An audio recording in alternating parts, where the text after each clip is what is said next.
نواجه سديم، واللي يواجه سديم معناته يواجه الخطر.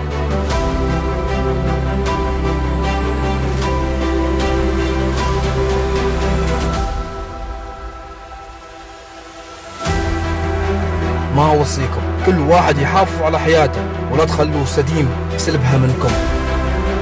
واخوك قيس ما بنعرف عنه ميت ولا حي، الرجال يقول عنده أدلة ويريد يقدمها للشرطة. أدلة ليش ما قدمتها بسرعة؟ كيف السادة نقضي على الساحر؟ قبل شوي بغينا نموت.